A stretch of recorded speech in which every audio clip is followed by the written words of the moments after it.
We'll turn now to the policymakers for perspectives for and against school vouchers. Joining us is Representative Brad Buckley from Salado. He chairs the House Public Education Committee and is a supporter of school vouchers. Representative, thanks so much for joining us.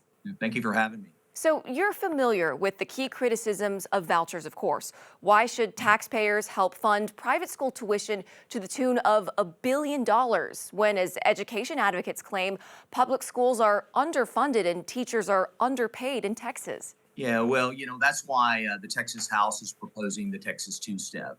And that is a House Bill 2 and House Bill 3 combined that will reform and invest in education for all kids in Texas. House Bill 2 is the largest investment in our public schools in the history of our state, even when you adjust for inflation. That will provide teacher pay raises, it will provide more funding for special education.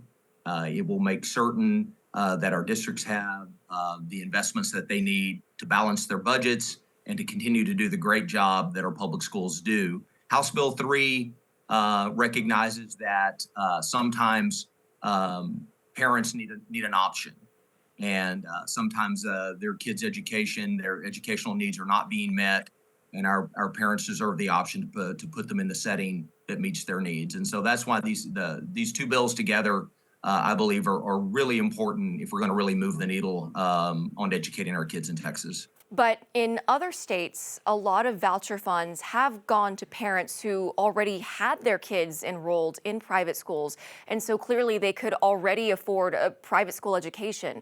Will the House bill prevent well-off families from getting vouchers, and how so? Yeah, our bill is prioritized for special education students that earn under a certain income, and then regular ed kids that earn that families have an income below a certain level of federal poverty standards, and works its way up. And what you'll find is that there are parents that have kids in private school now that are sacrificing significantly to keep their kids there. In my own district, in the community of Killeen, there's a private school that serves children with disabilities. And what you'll find is that more than 50% of the parents in that school earn less than $80,000 a year.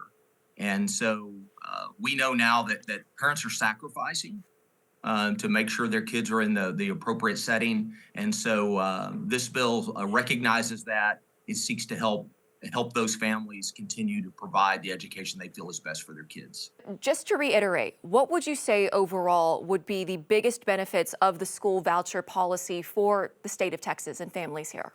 I think it's about putting kids in an environment where they can thrive. Nobody knows better what their kids need than parents. And so like my wife and I, we chose a public school setting for our 3 kids. We did transfer from one district to another because we felt like that matched our kids' needs better than where we lived. And this bill will simply give parents an option if they feel that they need it. And I think that's never been more important for us to provide those options for parents. Another tool in the toolbox, if you will, to make sure their kids get the best education possible. Well, got you. Thank you for elaborating on all those points. Representative Buckley, you've answered our questions. Thank you so much for taking this time for this interview. Thank you very much for having me. For the opposing view on school vouchers, we are joined now by State Representative James Talarico from Round Rock. He is a former teacher and a vocal opponent of school vouchers. Videos of his sharp criticism have lit up social media in recent weeks. Representative Talarico, thank you so much for being here. Thanks for having me. So you've called it welfare for the wealthy. What do you mean by that? Well, in every state that's tried voucher scams, you see that the vast majority of the money ends up going to wealthier parents who already have their kids in private school. And that's because it's hard to get into private schools. Private schools can deny admission to any student for any reason they want. They're exclusive. That's the whole reason that they're private. And so when bills like this one that's moving through the legislature allow for parents who are already sending their kids to private school to draw from the funds, then those are the families that are most going to benefit. And so that's why I call vouchers welfare for the wealthy.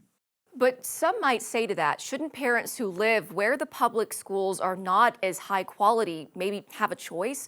Would more competition help, as voucher supporters claim? How might you address that? Well, I'm all for competition as long as it's fair. But private schools don't have to accept the same students, don't have to follow the same rules, don't have to take the same test. It's like a football game, but one team has 12 guys on the field and unlimited timeouts. It's not a fair fight.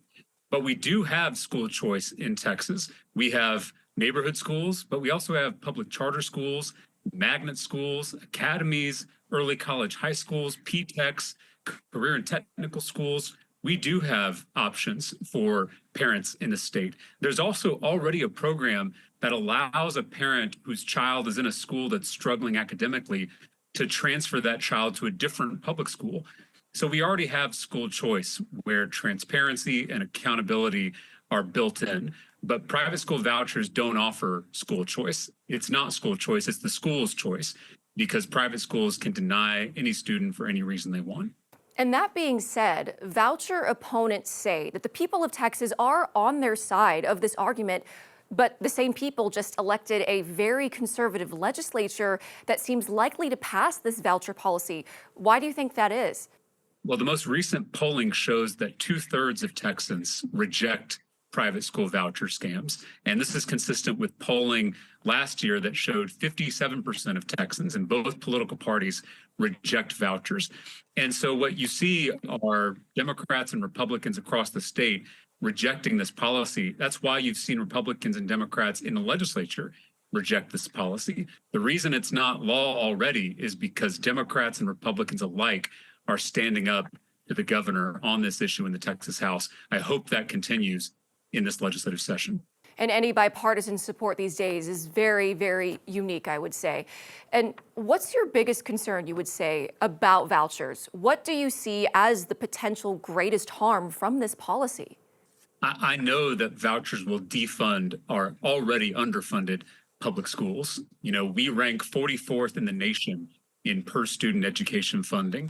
Texas teachers are making less than they did 10 years ago when you adjust for inflation, and local property taxes are through the roof because our state government has failed to do its fair share of school funding, leaving the entire burden to be held by our local taxpayers. And vouchers will make all of that worse. It'll drain much needed tax dollars away from our public schools into these unaccountable private schools. It'll lead to even lower teacher pay, and it will lead to even higher property taxes.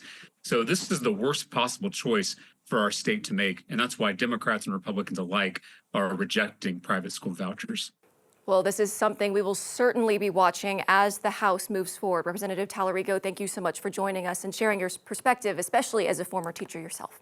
Thank you for having me.